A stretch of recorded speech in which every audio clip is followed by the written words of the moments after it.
Hello and welcome to My Father Before Me, a regular segment where we bring together nerds from different generations to discuss the films that made us who we are and define the culture. I'm Brennan Sem. Joining me as usual is my father, Tory Sem. How are you doing today? I'm doing good. I think I was gonna say the same thing as you. Yeah, I was thinking preeminent, but that's a whole different word. Yeah, I was gonna say I didn't say perennial this time. Perennial, Yeah. That was the one. I don't know. Yeah. When we ever get Grandpa on, maybe he's preeminent. I don't know. We'll have to look that up. But. Yeah, I don't know. I'll do some fun synonyms to lightly, insult old people. I guess. There you go. Politely. Politely, yes. So what are we discussing today? Well, as we mentioned in our last episode, which was Starman, for those of you who haven't seen it, we are kind of on a John Carpenter kick. So we're going to talk about the escape movies. Escape from New York, Escape from L.A., classics, maybe. I don't know. We'll see. Cult classics. Classics, at least. Yes, they're definitely in there. We'll start with, of course, the original Escape from New York was there, but, Escape from New York was probably a little before my time. It was rated R when I was 6 years old, right? Yeah. So, we talk about all this stuff that, we watched on HBO and that sort of thing. And, that one, I have to admit, we're kind of going a little off our planned format here because normally I'm making you watch things that I watched as a kid. Escape from New York, I didn't watch as a kid. I might have caught, when they did reruns on network TV or something like that, when they did the made-for-TV version, I don't remember. But what I do remember is when Escape from L.A. came out, I was 20, 21, something like that, and that was all over about the, the HBOs. Of course, as I mentioned, we had our HBO specials that we would catch, the making of the movies and stuff, and of course that... Kurt Russell and everything. I knew him from lots of shows, lots of movies by that time. So I was kind of curious, So obviously since then I've gone back and watched Escape from New York. But again, it's kind of changing things up because I guess in reality I didn't get introduced to these until I was a little bit older, but they're definitely from that era, so it might be fun to kind of go through them. Yeah, I think it's indirectly sort of related to the theme. Yeah, not quite the movies that would have defined your childhood, but maybe sort of define the culture. Define might be define a culture. How about that? Yeah. Not the culture, but a culture. So this is also, you mentioned Starman. This is not the only John Carpenter film we've done, and it's not the only John Carpenter film starring Kurt Russell. That's right. We talked about. Arguably, anybody who's listened to our original podcast before this knows that this is, second in the John Carpenter world for Kurt Russell movies, in my opinion, with Big Trouble in Little China. And of course, there's a lot of incest between those movies. He uses a lot of the same people, Kurt Russell, of course, but there's a lot of, actors and stuntmen and that sort of thing that work through all of them. Of course, we talked about with that movie doing all the soundtrack and that sort of thing. He loved doing that. And of course, that's all in our Big Trouble in Little China, which yes. I encourage everybody to go back and listen to that one again and watch the movie if you haven't since then. But, yeah, so, John Carpenter, again, we did Starman, we did Big Trouble in Little China. Maybe we'll talk to Thing one of these days, even though anybody who has listened to this knows that, I've kind of pointed out I wasn't much of a horror movie. So, again, that's not one that necessarily I was hip to as a child. Sure. But John Carpenter was definitely a thing, And now, again, though, Escape from New York, we're kind of getting a little early. I think he had to convince people to get this movie made. It took a little bit. I don't think The Thing took off too well. Oh, really? And after that, I think that he backed off of trying to be a director and tried to get in the industry more with writing and that sort of thing. Okay. So it took him a little bit until he finally presented this script to somebody and got that out there so that he could get this one made. He ended up with I can't remember the name of the company or whatever that did it, but it was a 2-picture deal. It was this, and it was The Fog. is another one by John yes. Carpenter. Yes. Yes, I see that every time I go to his filmography. It's the Right. first one. This company signed him in to do these two movies. Now, originally what they wanted him to do a movie, an adaptation of the Philadelphia Experiment. Oh. I don't know if you heard of that, Yeah. but after they saw this script, they wanted him to do this one instead. So, or Big Trouble, or not Big Trouble. I'm going to be saying that a lot. Escape from New York. Yeah. They wanted him to do that one instead. So, Well, I mean, it seems like it was probably a good choice. Like we mentioned, this is definitely a cult classic. This is one that even though I haven't seen it, I don't really like Kurt Russell. I was never big into John Carpenter. I definitely know who Snake Plissken is. Right. He's a very iconic character. well, you probably know him more from Metal Gear Solid, right? I mean, isn't that the thing? Well, it's a different guy. It is, but there is plenty of influence. Yes. Yeah, no, definitely. I was actually just looking up that whole series again, completely unrelated, before we watched this movie. I don't know why they were at top of mind.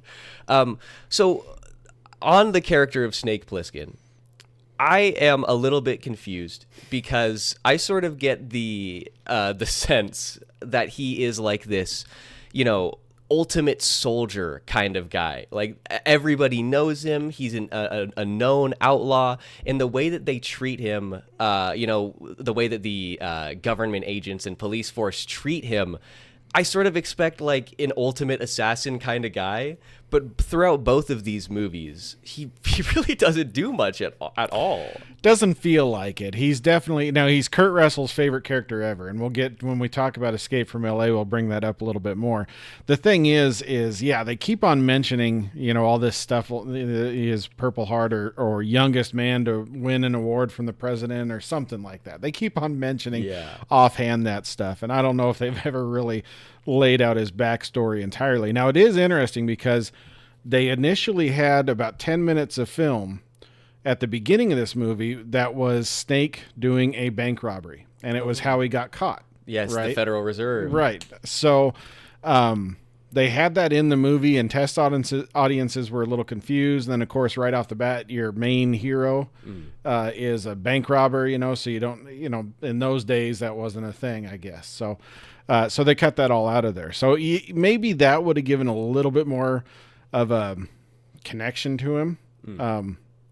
As it was, they introduce him when he walks off a helicopter looking cool, and stuff. And that's about all the connection you have to him. So, so maybe that would have given you a little bit more of a connection with the character. But so on real quick on just the introduction of the character, this is completely like not even necessarily really important, but I thought the cinematography of this film was wholly unimpressive. And at least some of, most of the other stuff, there's normally one thing that I can normally comment about. But there was one thing in particular that really struck me as, why was this decision made? In the introduction, I don't know why you don't hide the character a little bit and build up the suspense. I mean, obviously everybody knows it's Kurt Russell, right? But why do you show his face right out of the helicopter? I would think you would want to have I don't know, maybe his face is shadowed, or you just show a side of his boots, or just the chains or something, right? Just a sort of shot from the back. Yeah. So it sort of builds a suspense of oh man, who is this guy? Well, and they even they use the shadows really well in other places, like the meeting between Kurt Russell and I don't even remember the officer. Who is he? Hauk Lee Van Cleef. Lee Van Cleef. Yeah. The I think he's police chief or something. But when they first meet and they pull in Kurt Russell into the office, half of his body is covered in shadows. Mm-hmm. It's well, what's the point of doing this? We've already seen him. It's not building any suspense or wonder in anybody, I wonder if it is also, it is kind of, Kurt Russell was a no-name here, right? So before this, Kurt Russell, the actor, is only known for doing family-friendly Disney movies. Oh, okay. And he was in a John Carpenter directed TV movie about Elvis. He was Elvis. Oh, that and would be that's fun about to the watch. extent of his knowledge. So when the studio wanted to get this going, they wanted some bigger men out here. They wanted like Tommy Lee Jones, I think, was the main rough and tumble guy, and a video I saw back in that area, he had the cool long hair too, and stuff. But he would have been good in that role. yeah, I think he like would have Tommy done Lee pretty Jones. well. I just watched No Country for Old Men for the first time the other day, and so I'm really high on Tommy Oh Lee yeah, Jones right yeah, now. he's definitely. Well, of course, great I in know him from the Fugitive, and stuff. The Outhouse, Snake House, all the houses. Yeah, Yeah, he's great. but yeah. So I wonder if that's part of it too. If we had Clint Eastwood, who was named as somebody they wanted, or something like that. If you had those people in there, maybe that does something for you to want to be a little bit more, shadowy surprise or that kind of thing. But when you say, everybody knows it's Kurt Russell. Back then, I don't think everybody knew who Kurt Russell was. This was before that. Okay, I right? see. So I think that he's trying to remake himself a little bit with his movie. So was this like sort of was this one of the projects that sort of like ushered him into stardom then? Because now he's obviously a well-known commodity. Oh yeah, definitely. I mean, for sure, because you get this used cars. We talked about that the other day. You're going to be watching that one soon. Yeah, I mean, it really. I think Tequila Sunrise, if I remember right, didn't that really take him off too? But yeah, this is the kind of thing that made him not the Disney actor. He really was, according to some of the videos. And of course, I'm young; I don't know at the time, but according to some of the documentaries and stuff that I've watched, he was only known, and the studio didn't want him because he was just the Disney actor, the made-for-TV Elvis guy, and stuff. And Carpenter had to convince him that they wanted to bring him in, and he kind of fought for bringing him in on it instead of some of these other choices they had. Now, whether those other choices said yes or not, who knows? Yeah, but sure. He was definitely less known at the time, and you're right. I guess I would say this kind of propelled him a little bit. Yeah, you're got Tombstone up there. Of course, that's a huge one. Oh yeah. I forgot Val Kilmer was in this one. Oh yeah, I'll be your Huckleberry. But yeah, it's that's in the movie. That's not me saying that. So. Yeah. Oh, I didn't know he was in Stargate. Oh, he's the main guy in Stargate. I guess I've never seen Remember? Stargate. Oh well, okay. That's not a My Father Before Me, but James Spader and Kurt Russell. How can you go wrong? What? Is there multiple? SG-1, that's a different. You're probably Stargate. thinking a TV show, Yeah, where his character was played by a TV actor, yeah, but or his character, we'll say. These are actually all rated pretty high. Why have I Well, I mean the Metascore's not great, but audience rating, they're all pretty high. I don't know why I've never. I'm sure I've made you watch Stargate. It must just not be Just didn't stuck in stick. your brains, Yeah. but yeah. Yeah, the TV series, I watched a little bit of it, but it was one of those that the Stargate TV series was kind of a, I can liken it to Star Trek Next Generation, in syndication, that kind of thing, Yeah. I think. It actually started out on Showtime, if I remember right. Really? So if you find the, depending on where you watch the pilot episode and the first few episodes, I think there's some inappropriate stuff for young audiences. Oh. But then I think it got picked up and went a little TV network, if I remember right. But Interesting. I forgot Kurt Russell was in The Hateful Eight. I really liked him in that. oh yeah, The I mean Quentin Tarantino. you can't argue with Kurt Russell. I mean he's in The Thing. He's in, I guess the first thing that he was in Big Trouble in Little China. The first thing I haven't seen The Thing. The first thing I always think of with Kurt Russell is Ego from Guardians 2, and I didn't like him in that. Well, that's on you. I mean, he doesn't turn into Pac-Man. Oh yeah, no. So Escape from New York. I thought the actual concept of the film is pretty fun. The whole island of Manhattan is locked down and turned into the nation. Didn't they say it's a nation's only supermax prison or something like that? I think so. Yeah. Of course, we're going to get to LA, but yeah. Yes. Yeah. I think. I mean, or it's at least the main prison. Yeah. But I think you're right. I think they do say that. Now, incidentally, that opening crawl. I don't know if you recognize the voice. I don't think I The did. voice of the female that's reading it, Jamie Lee Curtis. Oh, From, really? Halloween and stuff. Of course, Yeah. John Carpenter's Halloween, Of and course. stuff. So I thought that was fun. I did not realize that was I was her at all. listening to That's it and I really was like, fun. man, I recognize that. And I had to look it up. But I speaking of like the opening crawl, I really liked the like the graphics for any of the like computer imagery with all the like radar screens or whatever. okay, well, that's kind of fun because now the opening crawl, I don't know, but specifically when he's in his little glider and flying in, I was going to bring this up.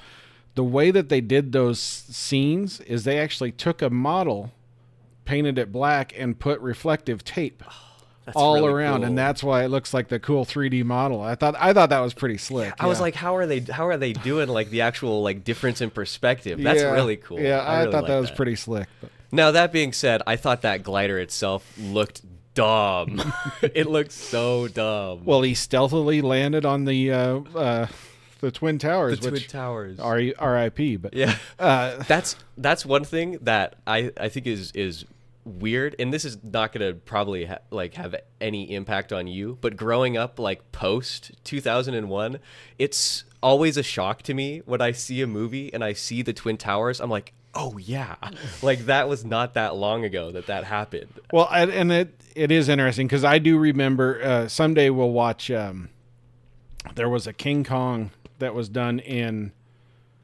I think it's the 80s with Jeff Bridges. It was a remake of King Kong. It might be late 70s, early 80s.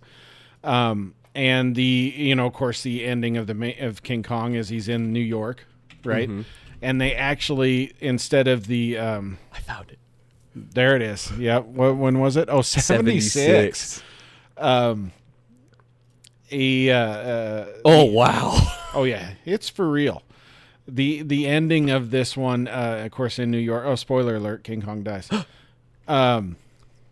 Yeah, they're on the Twin Towers instead of the Empire State Building. Yeah, that's really interesting. Yeah. So I always remember that as a huge thing, and of course, yeah, like you say.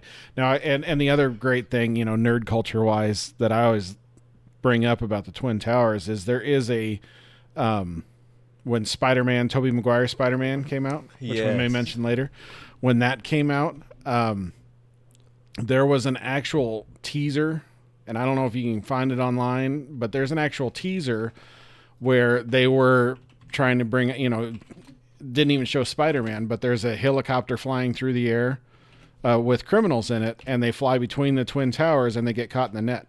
Oh. Well, a web. And then, of course, now since then, they've obviously taken that because it actually, I mean, if I now I'm not going to remember. I think I found it. Oh, yeah. Well, we won't play the whole thing. Yeah, you're going to have to roll. Yeah, there you go. Go to the most played. I mean, there's a whole, it's quite a thing, of course. And, of course, they're setting the, you got to think, too, there you go. He's got superhero movies. They had to set the tone. They had to show what kind of tone they were looking for here. But yeah, so I think that that went away real fast.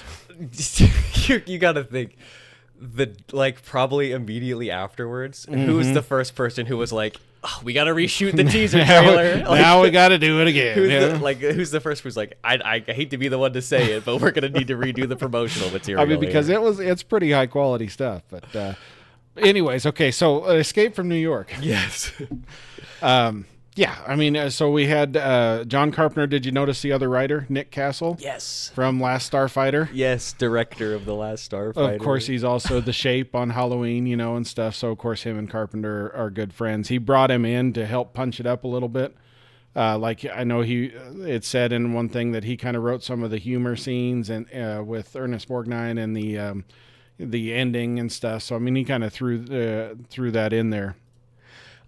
So we've got all kinds of connections. But I found this fan film was written by Nick Castle. Well, that's fun.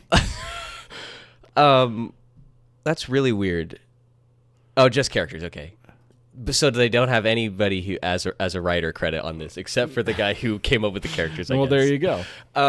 So I mean, honestly, like I said, I thought the premise was fun.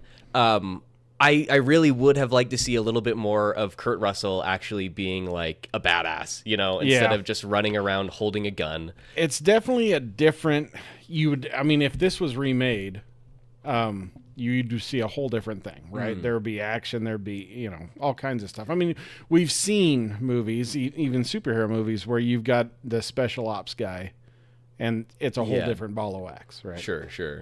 For sure. He would be doing a whole lot.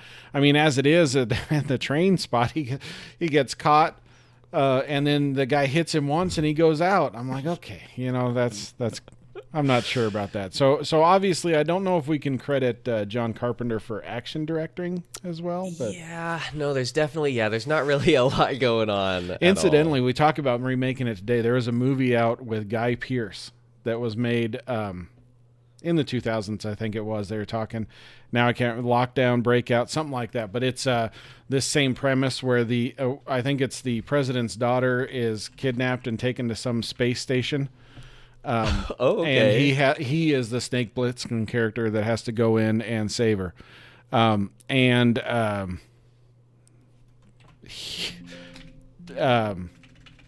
Carpenter sued him.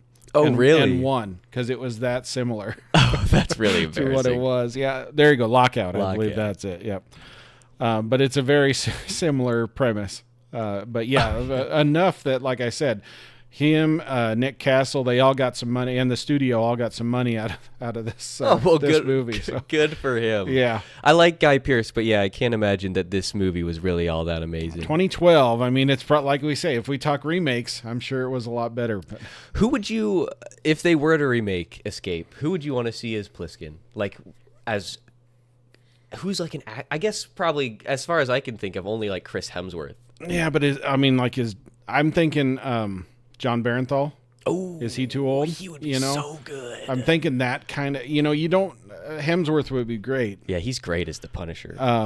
Which Hemsworth was good, and he had a revenge movie out where he was kicking some butt recently. But that's my thought process. Is those the Netflix Extraction movies? Yeah, those are that's ones I'm thinking of. Yeah, I haven't seen. I didn't see the first one, and I only saw like the first half of the second one.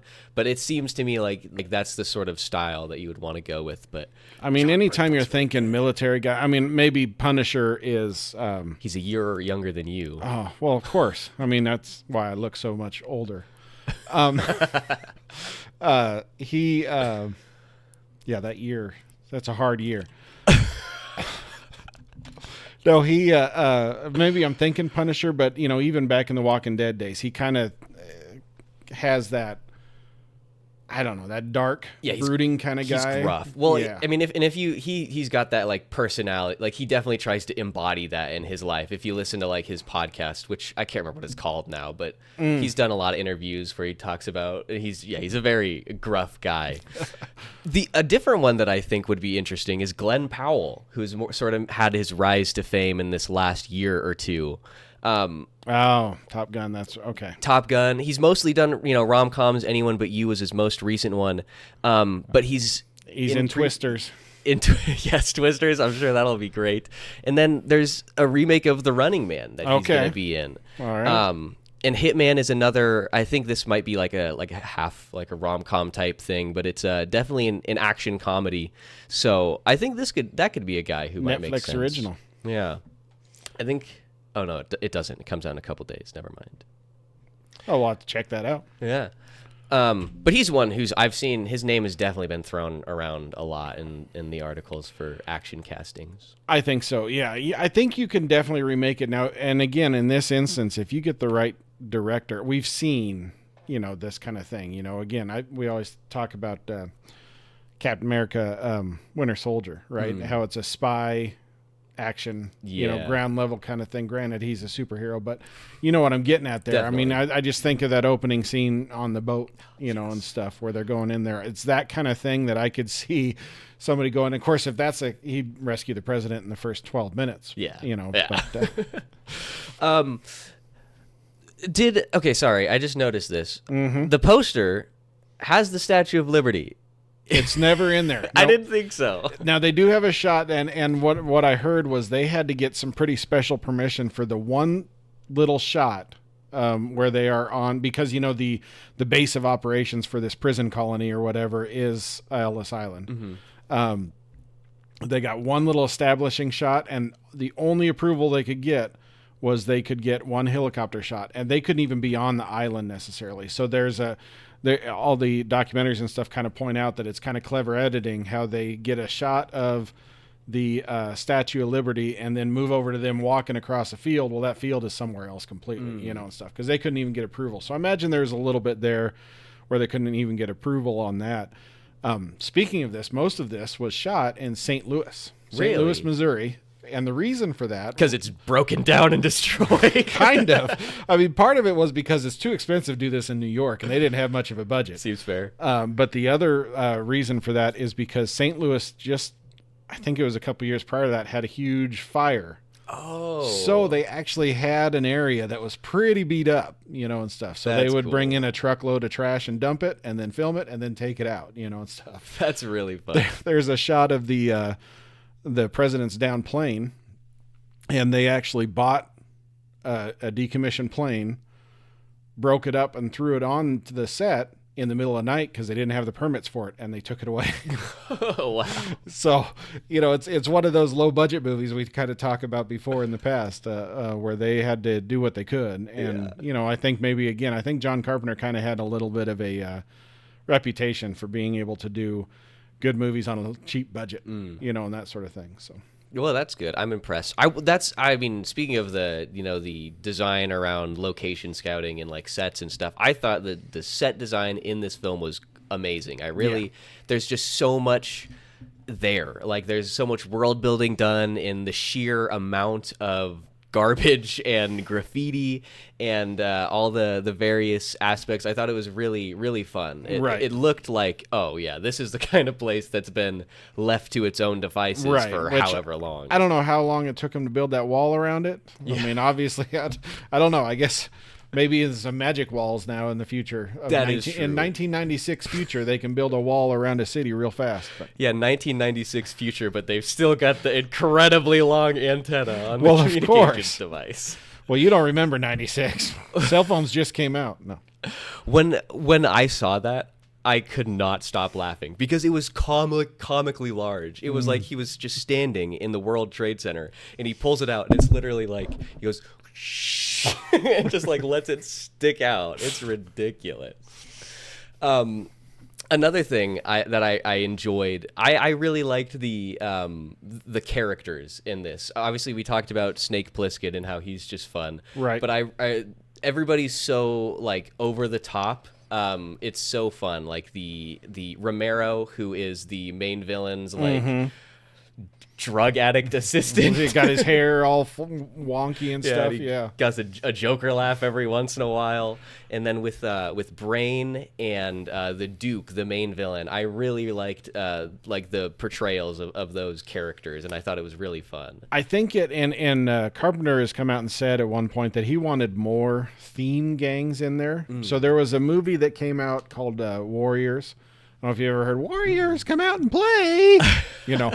That's kind of a classic one, but all the gangs in that movie had a theme. We had there's even a gang, I think, that's a baseball gang, and they all walk around in baseball jerseys with bats, and that kind of thing. It's a classic. So, oh yeah, here we go. Yeah. So it's these are the Arby's of the night. Right. And he wanted to do that a little bit more. In fact, there's a scene on when they push his little glider plane off the top of the building. Harry Dean Stanton says something about them darn Redskins or something. Yeah. And that was supposed to be a what am I trying to say? Supposed to be a theme gang of American Indians, and stuff like that. So I mean, we get just that little bit, but he didn't quite have enough to do that much more. But yeah, everybody was over the top. Ernest Borgnine, of course. Yes, we've talked about him. Yes, he Oscar-winning Ernest Borgnine. Of course, we've seen him most recently in The Black Hole. I'll say most recently, we watched. He was in, and I know we talked about it a bunch in that one, but he's also the voice of Mermaid Man and SpongeBob. That's what I was just going to say. His most important role. I know him. You'll see it right there on his known for is that Airwolf. That was a TV series that Dad watched about a ultra super exciting helicopter or something. I don't know. I think so they make a joke about this in either. No, it's in Psych. I'm sure. Because I think Gus has an Airwolf windbreaker that Sean tries to throw away or something. I'm sure. Oh man, yeah. No, this looks It's a amazing. classic. Yeah, I remember we watched that one a lot. Jan Michael Vincent. That's his name, Jan Michael Vincent. He was kind of a thing. I don't know if he was a thing just because of a thing or because of this show, but yeah, I mean, all the characters in there. Donald Pleasance as the president. He was from the Halloween movies, of course. What else? I feel like we've talked about him before. I think we have too, but I was looking through his list and I couldn't quite figure out where we had talked about him. The Great Escape. I mean, that's obviously a well-known movie, but he had, he was a little nervous about his British accent as the president, so he tried to kind of hide it a little bit, but didn't do too much. So him and Carpenter worked up this whole backstory about how he went away to school or something. I don't know. They had some kind of plan, but really, yeah. So I mean, Carpenter wrote this movie. He wrote it quite a bit before he actually did anything, put it on the shelf, because he was concentrating on the Nixon stuff, right?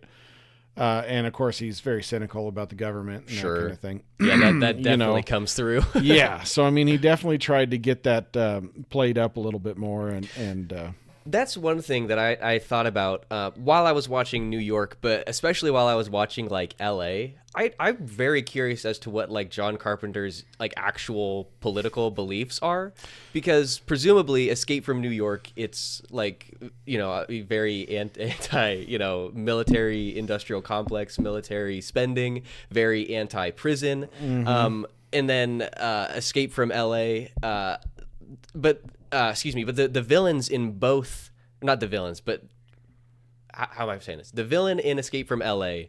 and the character who initiates the story in New York, the person who brings down the president's plane, both Marxists. Right. So it's like he's like coming at just attacking everybody. Yes. So I'm really curious to see what his actual beliefs are. I don't know. Is cynicism a belief? Because that's what I see coming through, right? Yeah, definitely. And cynicism, a great point, because Snake Plissken, obviously incredibly nihilistic, right? To the point of, at the end of Escape from New York, slight spoiler, he takes an action that would presumably cause the entire destruction of the planet. Obviously it doesn't, but that's what we're led to believe. Right. Yeah. And he just doesn't care. No. He's like, whatever, man. I don't care. It's fine. You can play this cool song over the TV. And I'll walk away cool. Yeah. Yeah. Well, and that's, so I'm Snake, like, I get that he's supposed to be very, a morally ambiguous character, right? He's supposed to be this lone wolf running and gunning guy. But he's like vaguely, indirectly, like genocidal throughout both of these films. Well, that's the thing. I think of movies like this. I think of Con Air, right? Where our hero is a military man who kicks butt, but he was wrongly put in prison, or a bad circumstance put him in prison, right? He accidentally killed a guy because he was defending his wife. Spoiler for Con Air. Sure. Right? In this instance, he really is a bad guy. He was robbing the Federal Reserve. Granted, I don't know what the world's like at this time. Maybe that's like a Robin Hood thing. Well, but yeah, I mean, he definitely is just a bad guy. Yeah. Well, so I read the Wikipedia entry for Escape from New York. So take this with a massive grain of salt, because I didn't even bother to read the sources that they gave. I just read it and I was like, oh, fun. But so Snake, they mentioned he's got the, 2 Purple Hearts or whatever, youngest man to ever be decorated. He's a war hero. And he flies some ship over Leningrad or whatever. Right. So there's obviously war with Russia at this point. And some turn of events happens, and it ends up with him feeling like he gets betrayed by the U.S. government because they like lie to him about the purpose for his mission. And later on, his family, this is kind of harsh, his family gets like tortured and burned to death by like the police or something. Okay, that might turn me bad too, So I guess. I don't it's know. sort of reasonably jaded. But yeah, no, he's definitely a bad guy. I mean, obviously, like I mentioned at the end of Escape from New York, he takes actions which is told to the viewer that is going to lead directly to nuclear annihilation. And then at the end of Escape from LA, he activates the Sword of Damocles or whatever Right. to Just generate put everybody in a blackout. an EMP over the entire planet, which do you not realize like how many people you kill within like the first hour of that? Like complete disregard. Like I understand maybe wanting to escape or whatever, but to do it over the entire planet, millions of people die like 30 seconds after he starts. We that. don't know the technology of the day. Maybe all the hospitals are shielded. Yeah, they've got everything in a Everything Faraday important. cage. Yeah, it's just fine. Or maybe it's all plastic and bioelectronics, so it doesn't get Sure. affected by EMPs. Yeah, I believe Just that. the military stuff is getting affected. Man, what a wild concept. I really like the very on the nose imagery though of the code, that the world code which blacks out. 666, Yeah, I really yes. liked how directly in your face that was with the televangelist president that the country Yes. has. I thought that was funny. Well, okay, so Escape from L.A. Yes, we'll roll into that one here because that one came out in what 96, right? 96. Yeah. So like I said, I'm a bit older by now, and but they made such a huge deal about this. You know, they Really? brought it up and that, he's back, Snake's back and stuff. And to come to find out, it was just because Kurt Russell wrote it. Oh, really? It's his only writing credit. He wrote it because it was his favorite character ever. And I'm That's like, so okay, funny. so obviously it's, super. And you can tell from the movie, it's not super deep or anything. It's Yeah. just basically a remake, Yeah, it's in the a way. exact same movie. So, I mean, maybe this is their attempt at a reboot or something, or requel or whatever they're calling it, Sure. nowadays. But yeah, it Well- took it to the extreme again. Yeah, well, and so like that's a weird thing because I feel like the sort of procedural sequel, that's like fairly accepted nowadays. It's like, Right. okay, well, I mean, we talked about Chris Hemsworth in the Extraction series. We're gonna make Extraction 1, and then we're gonna make Extraction 2, which is the exact same. It's in the entirely same story, but there's really cool action, and so it's gonna make $1 billion. It's like that's sort of accepted now, and so I feel like if you were to make Escape from New York and Escape from LA exactly as they were, but like with updated technology or whatever, I don't think anybody would really be complaining about the fact that they're pretty much the same. No, and right now you always hear about it when they sign when actors are signed on to a contract, they're signed on for multiple movies. Everything is a multi-movie deal, yeah. Right now, and obviously, I mean that's the thing. Of course, it felt like kind of almost an indie budget for the first one. They didn't know what they're doing. If they're going to do another one, and of course back then I don't think that was as much of a thing.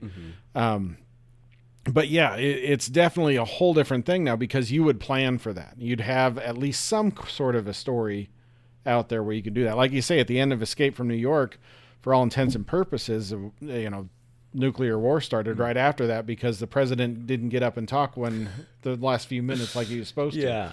But or play whatever speech he had.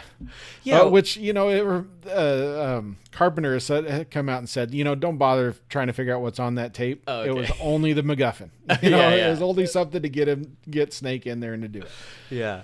Well, so I think in some ways Escape from LA is actually better than Escape from New York, insofar as like how it approaches like the world building and stuff, and it's set even further in the future, so there's actually a bit more like high-tech stuff here. Right. This is just it's just so hard to really pay attention to that because just the effects are so terrible. Yeah, I think, and I don't even remember now, but I watched a little thing, and it was like this effects house first time or something like that, or I don't know. He couldn't get the big ones, of course. Sure. We had the conversation last week of before Jurassic Park and after Jurassic Park. Well, that doesn't apply to this movie. You know, it's after Jurassic Park, but it don't count. You know, that shark hopping up from the bottom when he's on the boat looked like the jankiest little thing that that looked like a cutscene from a video game, you know, or something. I don't know. It was so bad. The first one that I noticed was when he first finds the hilariously named villain of Cuervo Jones. Cuervo Jones. And the Cuervo and the daughter of the president Utopia are on like this ticker tape parade going through, and Kurt Russell steals some motorcycle from one of the entourage.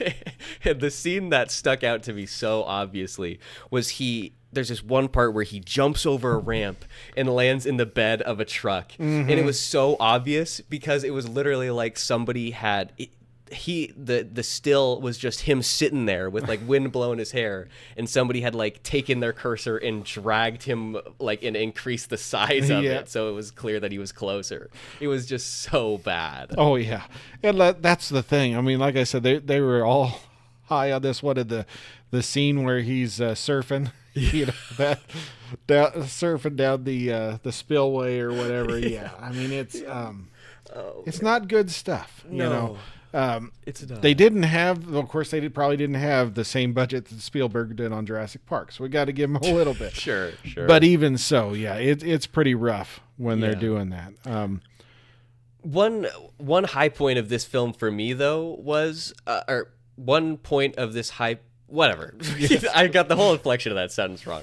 But a high point for me was I'm going to say the wrong name. Steve Buscemi. Yes. I almost said John Belushi for some reason. Steve Buscemi as Map to the Stars Eddie. What a fun character. He's doing this Steve Buscemi thing, right? yeah. He's real quick to I don't know if is he a double agent or is he just the out for himself kind of guy? He's Brain. He's Brain from New York. Yeah, he's just I'll double cross whoever as long as I can help myself or whatever. I'm the smart guy who's the confidant of the main villain, who's gonna purportedly work with you for a little while. Right. I really liked the car that he drives, though.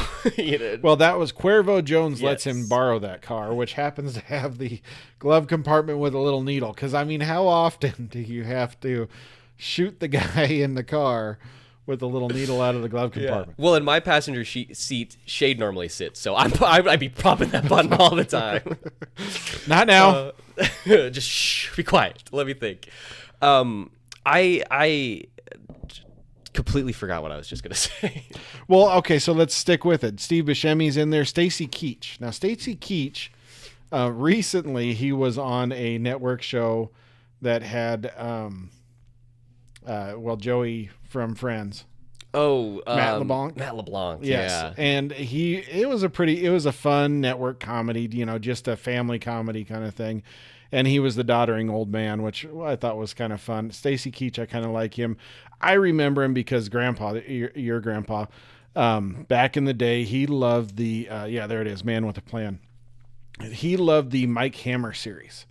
The Mike Hammer series it's kind of a detective, kind of almost a noir, right? But this looks like something I would love. Now this, I don't think that's him, but he came back in the 80s or so, and they had a series of made-for-TV movies, and then I think they had a TV series. Oh yeah, I found it. Sorry. Yeah, you're gonna see a bunch of, if you look up, if you dig through Stacy Keach's stuff, they had, like I said, a bunch of made-for-TV movies back in the day, and then they had a whole TV series that went for a while. I remember Dad watching those all the time as a kid. So that's where I know him from. Mostly, and then like I said, that Man with a Plan, that was one of them fun little network comedies. I remember seeing ads for that when that was on. I never. Yeah, I mean it's Joey from Friends, and he's a dad of kids, so it's the same kind of stuff. But sure. The actress on that was from I don't know her name, but she was the mom on that show. Joey's wife was she was on another show that I like, a network comedy show that I liked back in the day. So it had it was formulaic, but it was fun, and stuff. But Stacy Keach, he was a good doddering old grandpa in that, because he's at that age now. But he was fun in this. I really liked his like sort of his relationship with the president. I thought, his sort of offhanded comments. And I lied earlier. I said there was like no cinematography that I enjoyed. There was one shot in this movie that I really liked, and it was like 3/4 of the way through, and there's a massive earthquake, and we get a shot of the command room or whatever, and the president is hiding underneath the desk, and he's like, praise God, maybe they got him. Right. And Stacy Keach is just standing off in the background, and he's like, maybe. Maybe. I really like that. But the scene, the dialogue, and the shot, because it really like made you focus on the fact that the president was the only one hiding underneath the table. Right. Yeah. Great. I mean, and the president, of course, he comes off as the hard nose, but by about halfway through, you start to realize who he is. He's the cynical, slimy president. Of course, there's our Spider-Man. Cliff Robertson was Uncle Ben in the Tobey Maguire movie. That's why he looks so familiar. Yep. Oh my God. I was like, what do I know this guy from? Yeah. He, there's our Spider-Man connection. Yeah, R.I.P. When you said that earlier, I was like, why are we going to talk about Spider-Man? You'd never know. Well, we've talked about it twice now, too. So there you go. I was prescient. 9/11 and Uncle Ben, of course, the most important aspects. Most important parts of Spider-Man. Oh, man. And then, of course, you got Pam Grier. Yes. Coming in, and they digitally lowered her voice because she was supposed to be a transvestite, right? Oh, I didn't realize they digitally lowered it. I was like, this is what Pam Grier sounds like? Yeah, they lowered her voice an octave or so in editing, I think, is what they said. That's funny. Because she was supposed to be a man. That was a really funny scene, too, when he, he's like, I knew he had a gun between your legs. Yeah. Oh man, yeah. There was definitely some high points of this. I think if the effects had been better, I would probably I would have enjoyed this one much more than New York. I think definitely. Well, it's a slightly more modern take, you know, and that sort of thing. It just, it didn't hit. So one question I have, and I can't find any reason for it other than just to give Snake Plissken a cool new suit. Why did they give him clothes that shield him from heat detection? Do they expect these, like, the criminals to have heat detection tech? I'm not sure what the technology was. At one point, his tracker goes off, and Michelle Forbes is the actress's name. She's the assistant military lady.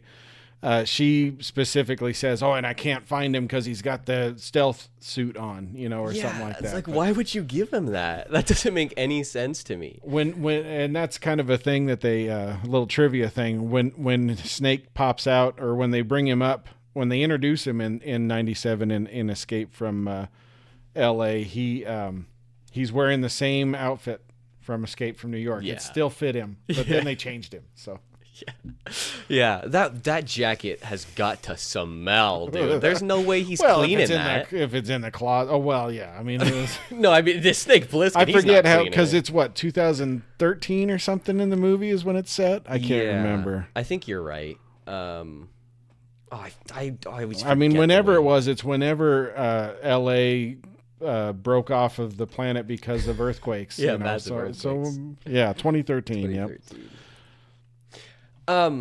So another character that I actually really did enjoy for what little we saw him was the Cuervo Jones guy. Right. I thought the performance was really fun. Obviously, I mean, it's just like the over-the-top allegory for Che Guevara and Fidel Castro with the cigar and everything. Mm-hmm. But he's a really fun character. But this is... through, seeing him is where I really started to be like, man, what does John Carpenter think? Because again, he's like an avowed Marxist. But then we see him like happily watching as dudes get their heads cut off with giant shears. Like, it's like, this is clearly like a bad guy. Well, yeah, and that's a control thing though, too, right? I mean, you got to give the crowd what they want. So. Yeah. And I really, really enjoyed the language that Cuervo Jones used when he threatens to use the EMP, because he talks about putting out the light of the world. I really enjoyed that. It's very matching again with the ideology. It's very anti-scientific. I thought that was super fun. So it's this really weird, just a really weird amalgamation of like characters and personalities and ideologies in this film. It's a few things in there. Well, you know what they say. You know what the story is, or the old saying is, if you put 100 monkeys in a room for 100 years, eventually they'll type out Shakespeare. Well, so, I mean, you got some good things in here in the writing that seem to play out okay. I mean, Kurt Russell's been around, so if he wrote it, he's got some knowledge to throw in there. He obviously knows what's up. Yeah. That's so funny to me that like the only reason this got made is because Kurt Russell was like, I want to do it again. It was his favorite character, so he wanted to write another movie. Yes. Well, good for him. You know, he had the dream. I mean, by then he had the happen. clout. Yeah, he could go out there and say, "I'm making this. Let's do it." You know, and stuff. Yeah. So.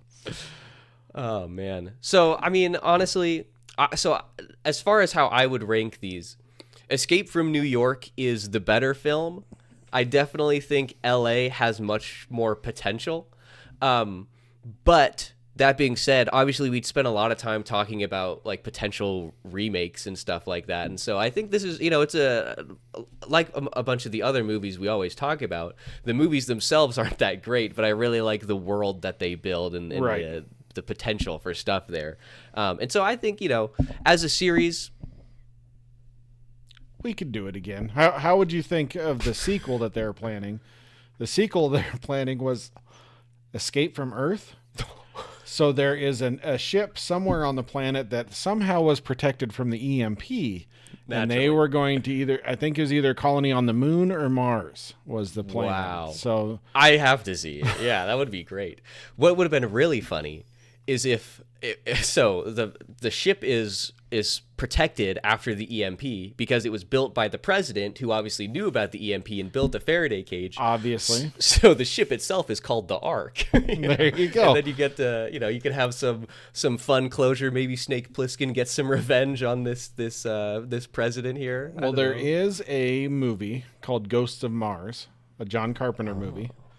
I can't remember. I don't know when it came out. I think I watched it with Ice Cube, right? Oh wow. Yep, Ice Cube. Yep. Ice Cube. This was supposed to be a Snake Plissken movie. This was supposed to be an escape movie. Really? But instead, I think they just rewrote it and put Ice Cube in that criminal being good kind of role. Yeah. Or the criminal who saves everything. I think I saw this. I had no idea at the time that it was John Carpenter or that it was supposed to be Snake Plissken. But yeah.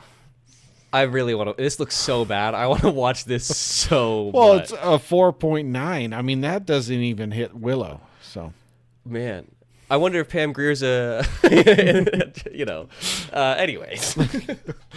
Did they lower her voice an octave? Is that what you're saying? Yes, that's a wonderful. I don't know. That's right. Was her name Hershey? You know, maybe it's the same character, and she did get off the planet.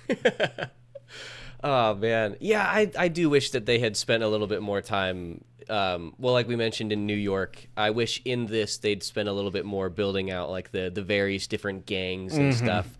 I saw Pam Grier on the cast list when I was looking through this, and I saw that it was part of a different gang, and so I was like, ooh, maybe we'll get to really see some of this. But no, she's really only there for she happens to have hang gliders, so. That looks so terrible. How else are you going to fly into, which incidentally, the place they fly into, they call it Happy Kingdom because Disney wouldn't let them, wouldn't authorize them to use Disney. Disneyland? Yeah. The set that they fly into, the square, is the exact square that they used to do Back to the Future. Oh, wow. It's the one that Marty shows up in back in 55 or whatever, so. That's really cool. That's fun. Yeah, so Biff really took it. So I wanted to go just lastly over this guy, Dean Cundey, who is the cinematographer for Escape from New York. New York, okay.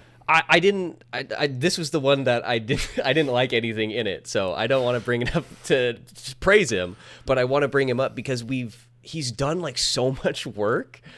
Obviously, most known for Jurassic Park. Oh, Apollo 13. Apollo 13, Who Framed Roger Rabbit, a few episodes of Mando and Book of Boba Fett. And then there's even Oh, more. was Escape from New York his early one? Let's see. What year was that? 81? Yeah. Here we go. Escape from New York. Okay, looks like he worked on the Halloween movies too. So Fog. there's his John Carpenter connection. Yeah. Frequent collaborator. Oh yeah, Halloween. Satan's Cheerleaders. That's got to be amazing. I bet it's got great cinematography. Black Shampoo. Well, he definitely. Oh, is that Pam Grier? Where? Oh, wasn't that one of the? I don't know. That might have been one of the ones that they mentioned that she. Nope, I guess not. Tanya she was in Boyd. some that were had some odd-looking names as well. This is just. He's bad. He's mean. He's a loving machine. I love this. Oh man, I'm finding so many great movies to watch right now. But there's such a weird collection of stuff in this. Like The Thing. Like there's. He so obviously much. got a. Yeah, he must have really upped his game. Romancing the Stone. We discussed. Maybe watching that one with Michael Douglas. Michael Douglas. Yeah. I almost said Kirk Douglas. Yeah, you're close. Somebody else entirely. Oh, he did Big Trouble in Little China, so I'm going to give him something for that. 'Cause... yeah, great. I'm sure I would have to rewatch it. But there's I'm sure that Project X that your aunt keeps telling you about. Yes, My Father Before Me coming to you soon. We have Roadhouse with Patrick Swayze. Man, we have got a lot of connections to this cinematographer. Hook, another Spielberg one. So Flubber. There's so many weird. Like this guy is the cult classic machine. Yeah, he's who they always talk to. He must have really figured something out at some point, or something got straight. But I that was just so surprising to me because like when you see somebody like that who's done so much work, especially on like big name projects, right? I sort of expect to be like a little bit wowed, when their work is so prolific, I guess. Early work. Everybody gets better with age. That's what we're gonna say. Yes.